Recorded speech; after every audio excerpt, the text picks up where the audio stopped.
I learned my purpose in life pretty early on. I was here to bring joy and light to people. And I did that through making them laugh, through kindness, through just trying to be somebody, even if it wasn't who I really was, to make them happy. Because it brought me fulfillment. It brought me this peace inside that I wasn't able to get in any other way. So my entire childhood and really all of my life, I was just kind of the clown. I was like the John Belushi type character. I did whatever I could to make people smile, even if it was putting myself in harm, mentally or physically. I still believe that I'm here to make people happy. I knew that purpose was true. And as I've gotten older, I've learned that sometimes making people laugh and being kind to them just isn't enough. We get stuck at these low points in life. And I know because I was stuck in there myself. It was kind of like God was putting me through training. Every single thing I believe in life is training for our greater purpose. So if you're around, people with mental illness, people who are poor, people who are just generally unhappy, maybe it's because you are meant to bring those people out of that darkness and lead them to light.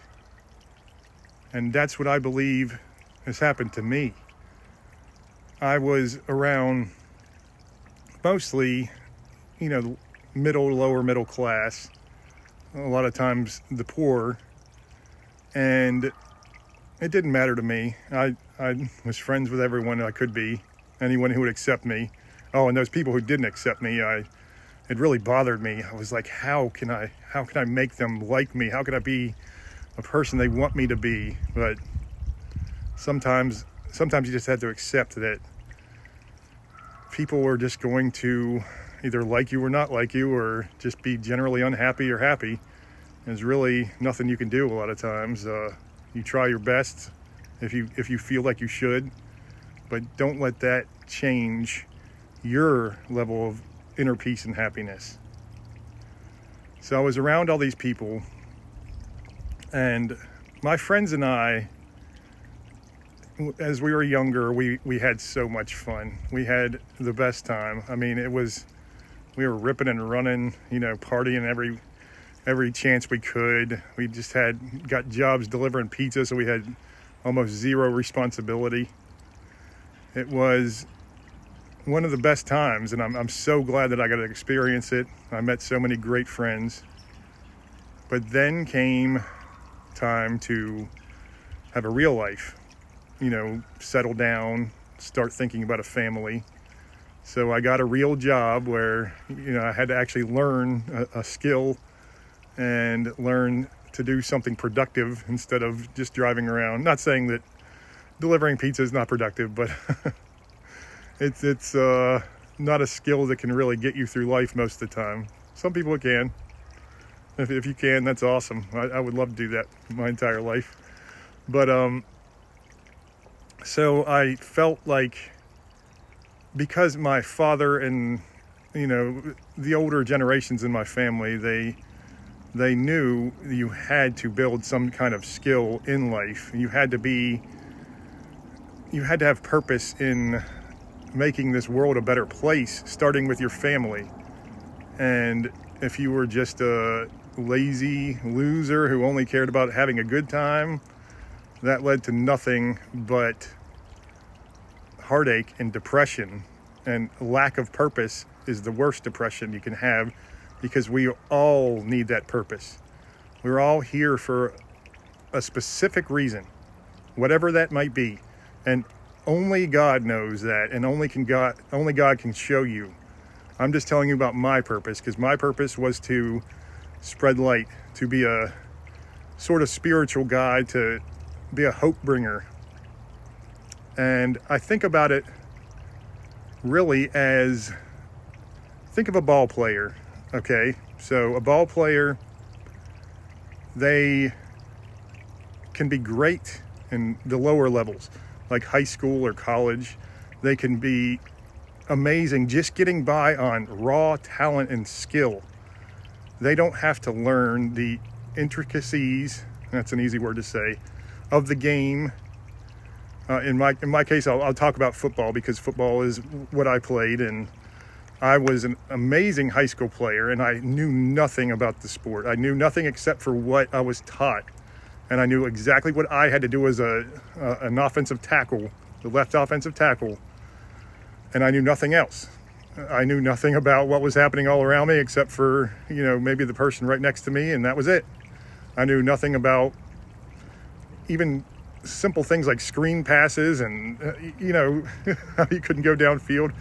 But anyway, so I was amazing at the high school level, and I knew many people who were amazing who went on to be really good in college. At that level, you're starting to get to where people are almost just as good as you, as a general rule. I was very strong. I was benching over 415 in high school, and I thought, well, that would be, I'm stronger than most, so I could just go and use my strength wherever, and it's just so easy for me. And it wasn't that it wasn't a challenge for me, but I just wanted something different, so I didn't go on to play in college, even though I really kind of wished I would have for a lot of my life. But anyway, so as you get to college, you see people who are about the same skill level as you. You might still have more general talent, and that'll make you the highest level there.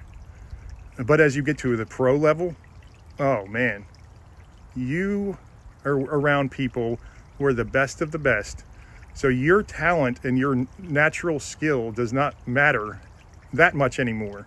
You still have to have it, of course, and you can still have a little bit more than others. It'll put you a step ahead.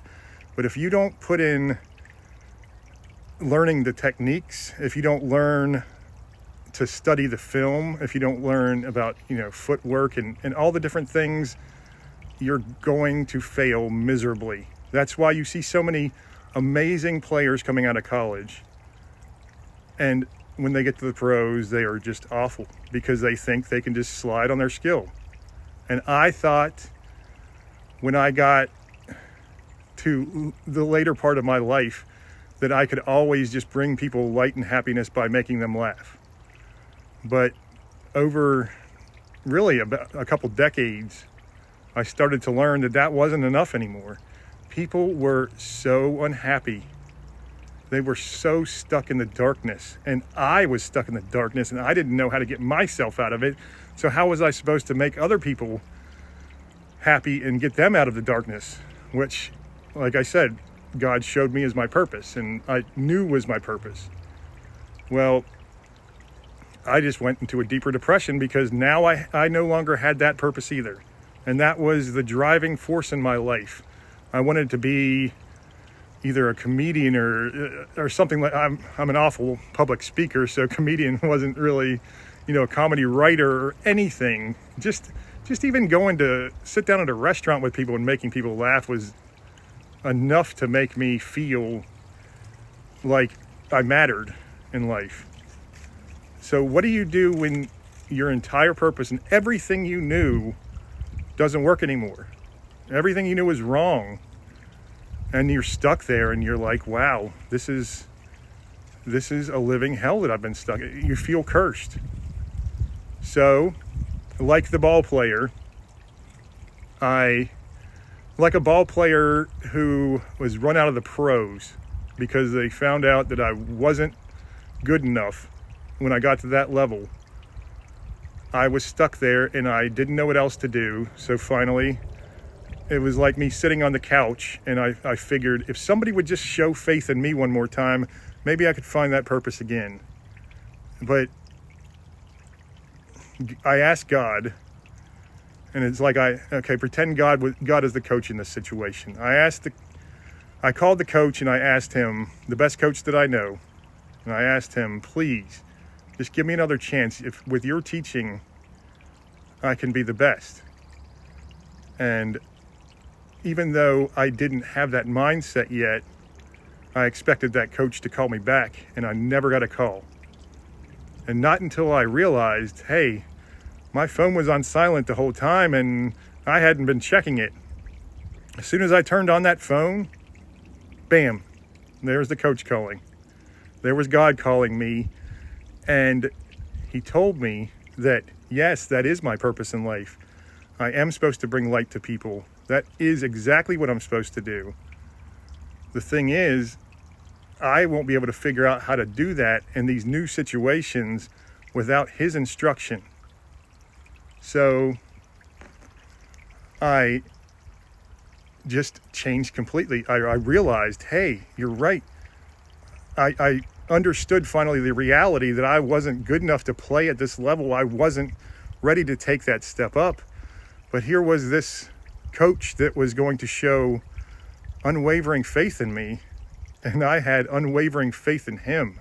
And as soon as I had that unwavering faith and he started teaching me what to do, he gave me this inner peace because I had my purpose back. And that is what made me happier than even in the hardest time of my life. On paper, the hardest time. A time that I never would wish on my worst enemy. I became the happiest person alive.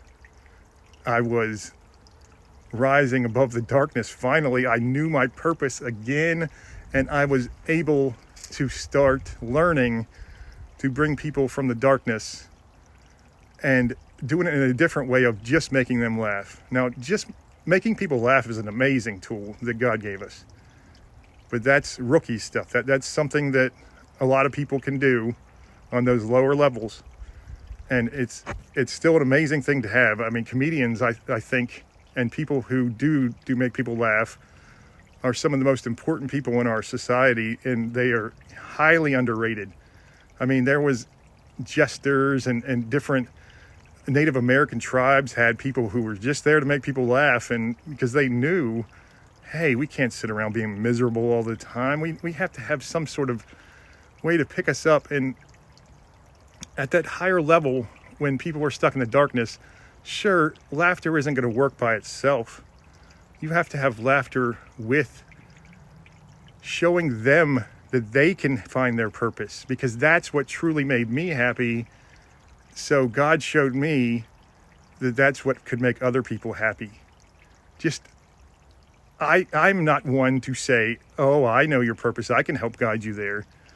What I do is I give you a helping hand up, and I maybe show you some clues of how to get back on the path. And I'll give you encouragement, and I'll give you just that friendly smile when you need it. When nobody else in the world is giving you a smile, they're looking at you like some disgusting freak. You know, being disabled, that was the type of people I realized that I'm supposed to help. You know, for the most part, I'm supposed to help all kinds of people, but the disabled people, they are at their lowest because society is pretty much given up on them, and people just don't even want to think about them anymore. When I was disabled, I pushed away most of my friends, and the friends that did stick around really didn't want to be around me anyway. I mean, they would call and check up on me, but who wants to be around somebody who is miserable? And first of all, I couldn't go and do anything like I used to. I could barely even sit in a chair for more than 15 minutes. I could barely do anything. So why would somebody want to be around somebody who reminds them that at any moment in their lives, they could have an injury or anything befall them, and then completely their lives will change for the worse, and it'll just be a hell they're stuck in, probably forever, is the way they see it. They don't know that there is this redemption. They don't know that you can find redemption in Christ and in God. They don't know. They might know it. They might have that knowledge, but they don't have that wisdom to know that it really exists, that God really does perform miracles, and he can perform them on a regular basis for people who have unwavering faith in him. So once I found this purpose again, I realized that is what I need to guide people to. And that is what I want everyone watching any of my videos. If you made it this far, I hope you did, because you have to know that you do have a higher purpose. No matter what situation you were in, no matter how bad, and I've talked to people, I've gotten comments from people who have had the worst situations imaginable. And it is heartbreaking, and some of the ones much worse than I went through. And I get teared up because I just can't imagine going through that. Losing your children is the absolute worst. But you have to know that God has a plan for all of us. God did not take your children from you. God just said that it was time for their next journey. And that's why in the last video I did on suffering, a response to it, I talked about the near-death experiences, because that to me is the biggest way that people transform in life. And I've read someone, I can't remember the author, but there was a book that I read, and they said that you have to die before you die. And that does not mean you have to go through a near-death experience. If you do, it's probably, easier that way, but you don't want to try to die. What you want to do is go through your spiritual death. Let the old spirit die and be reborn, be purified. It's kind of like Christ suffering. He suffered so much for us, for our sins, and they made him suffer tremendously to the very end. And then he died for our sins. And then guess what? In 3 days, he rose again as a pure spirit. That is what can happen to all of you. You can rise as that pure spirit. It is so comforting when you find out that this life is just a blip. It's just a training for us. We're here to learn lessons, to learn what our purpose is, and then we're moving on to our next purpose and our next journey. It might even be the same purpose. I might be a spiritual guide in the afterlife. Who knows? Nobody knows for sure. But just know that you have purpose, and you can get there only through God, only through surrendering completely. It's kind of like a butterfly. And okay, so when you're young, you might excel at being a caterpillar. That's the easy part. You're just walking around eating leaves, having a good old time. Then you make that cocoon, but you're too scared to come out of it because you see this, you're not ready for that life. You're not ready to be flying around. Are you kidding me? All you've been doing is crawling on some leaves and munching down on food and having the good life and just hoping a bird doesn't eat you. And then you see, I'm supposed to fly around now and be free. Well, I don't know how to do that. Don't be afraid of that. God will shine that light on you if you seek it. If you seek it, he will shine it on you and you will find your purpose. And if you don't see it initially, you have to be patient. It takes a long time for these things because you have to really understand that point. So just take some time to seek God and you will find your purpose. I promise you, you will find your purpose. It may not be in the time frame you want, but you will find it if you put your focus on that. Take some of the focus off of, maybe don't play a video game for an hour a day or whatever you're doing to kind of waste time, and focus just on seeking God. Because that seeking of God is the most important thing you can possibly do.